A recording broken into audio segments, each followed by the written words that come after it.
Margaret Thatcher from when she was the Prime Minister of the UK, that she was out visiting what we would call old age homes, but apparently that's not very politically correct. So a retirement home. And on this one particular day, she was going room to room and just chatting with the ladies and the men that had lived there for many, many years. And she got to a lady that did not seem to register that she was speaking to the world famous Iron Lady. And so she said, do you know who I am? And the lady said, no, dear, but if you ask the nurse, she can tell you. She usually reminds us. And I love that because it makes me wonder, who am I? So who are you? What makes your heart skip a beat? What keeps you up at night? What, if you knew you couldn't fail, would you take on? Or better yet, what would be so worth doing that if you knew you would fail, it would be totally worth it? Who are you? What breaks your heart? What makes your blood boil? And what shuts you down? We have all experienced pain at the words or the actions of others. It's not a foreign concept, it's not a foreign feeling. And we are so familiar with that sting of rejection or the more subtle agony of shame. And so we don emotional Kevlar, hoping that it will keep people at bay. It's like we buy into the illusion that if we can just erect strong enough walls around us, that we can actually shield our souls from the discomfort of banging up against the rough edges of a very broken humanity. But it is just an illusion. Our carefully constructed walls that we erect to keep the pain out ends up keeping one of the most amazing things that can help our souls heal out at the same time. We were designed for each other. We were designed for community with each other in mind, created to do life together. As awkward and uncomfortable as it can be at times, when we invest in each other, it strengthens the fabric of who we are. And so at the same time, it strengthens the fabric of community and of people in general, of humanity. So when I found myself stuck in the familiar sludge of insecurity a few months ago, my instinct was to shut down, to hide. It's just what I do best. I pull my famous anemone move and start to close in. But on this particular day, something shifted. I was standing at a horrible old hand dryer, attempting to dry my hands, but it was not one of those new ones that actually blow the skin off of your hands. It was one of the ones that you really have to do interpretive dance to actually get on, and then it blows warm air on your hands. And so I was feeling fragile and just insecure, and this just made it more painful. So as I stood there trying to dry my hands, I became suddenly very aware of this big blank wall in front of me. And I stared at it, and I stared, and I realized, this is the same big blank wall that hundreds of women look at day in and day out, many experiencing, I'm sure, what I was dealing with at the same time, insecurity and doubt, and just wondering, what am I doing? What a joke, what am I doing? And so I had this conversation with myself. This is how I feel. Who am I kidding? Can I do this? Am I smart enough? Am I strong enough? Am I brave enough? And thinking, I'm sure I'm not the only one that has these questions and these struggles. Is life worth living? Am I lovely even when I don't feel it? And do I have value even when I cannot see it? Am I enough? And I think as a woman, you are not all women, but as a woman, I believe we are particularly vulnerable to this because of what media has done to our self-image and what the antisocial network has done to our relationships, we have so many very shallow relationships and really few deep, vulnerable, transparent relationships. And of course, we are so familiar with the joy-sucking effect of comparison and competition. So I was standing there examining this white wall and thought, what if I left a post-it note for the next woman that was going to stand in the same annoying spot, looking at the same white wall, reminding her that she has potential, she has strength, she is braver than she realizes, and she's lovely. And my mind started spinning, and suddenly this very boring wall became a blank canvas for so much life. That was March 26th, and this little love note leaving habit has been thrilling me ever since. And I think King Solomon put it best in Proverbs 11:25 when he said, "Whoever refreshes others will be refreshed." While finding out who we are is a glorious and necessary journey, I think that there's a part of us that is really only unlocked when we pour into the lives of others, when we step out of our world and into others and do what we can to pull out the gold that's deposited in who they are. There is something extraordinary about allowing goodness to flow in and then to flow out. I love the picture that we're given between the Dead Sea and the Sea of Galilee, because you've got this incredible contrast. You've got the Dead Sea just south of the Sea of Galilee, and while they're fed by the same river, the River Jordan, they are so incredibly different. Nothing can live, no life forms can survive in the Dead Sea. It's got up to 35% salt, which is 10 times more any other ocean water. But then you've got the Sea of Galilee, and it's beautiful, and it's teeming with marine life. And it has over 20 kinds of fish and plants all around. It's just amazing. But they're fed by the same water source, but they are so very different. And I wonder how much of it has to do with the fact, well, I don't have to wonder, I know everything has to do with the fact that the River Jordan flows into the Sea of Galilee. It keeps it vibrant and alive, and it flows out. But then the Dead Sea, which is tucked into Israel's lowest valley, collects the water, and there's no outlet.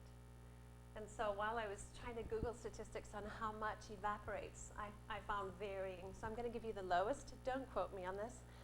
But I read that over 1 million tons of water evaporate out of the Dead Sea. So there's no actual outlet. And so you've got these incredibly different pictures of bodies of water fed by the same thing. And the only difference is that one has an outlet. It receives and it gives. And the other one receives and it sits. And I think we have that same choice to give, to receive, and then what do we do with that?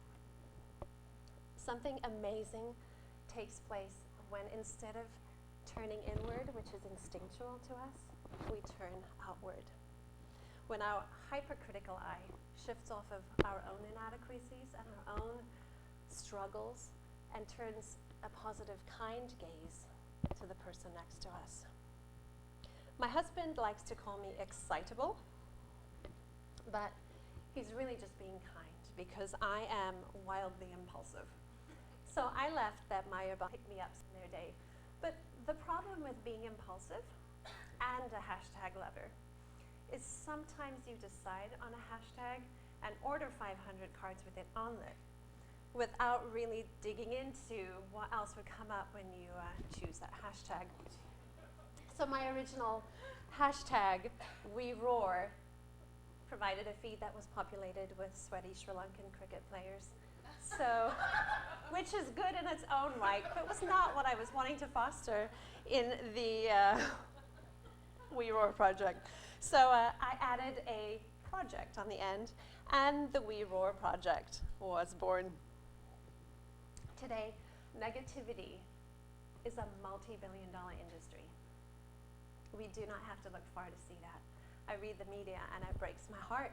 I actually have to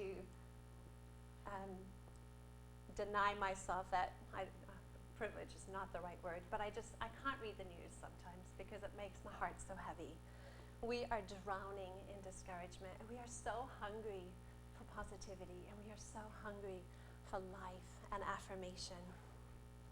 In the 6 months since the initial rendezvous with that decrepit old hand dryer, I have been amazed to watch this whole project grow. They have shown up on 6 continents, and I have shipped them from California to New York and from Florida to Maine. It has been quite spectacular.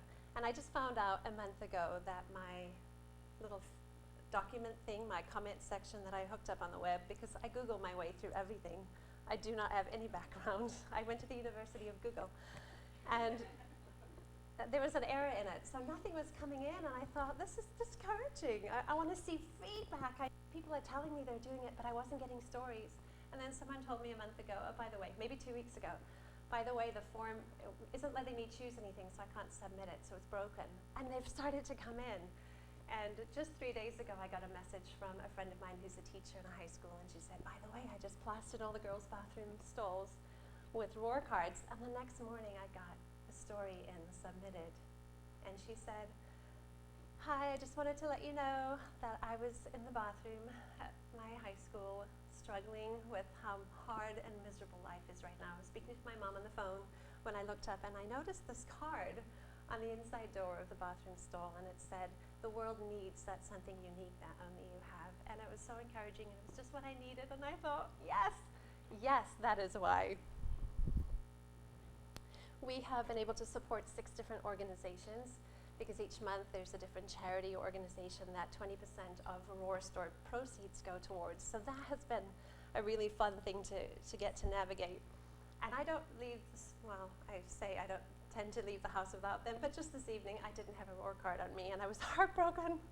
But we don't tend to leave the house without them, and my kids have taken this upon themselves to find people that look like they need to have their chins lifted. When we go to Aldi, we always buy a bouquet of flowers, and we'll tie a Roar card to it, and then drive around a different parking lot until we find someone who looks like they need to have their chin lifted. It's amazing. We as humans crave connection, but we are terrified of rejection. And so we stay in our bubble. Excuse me. That coffee is coming back to visit me.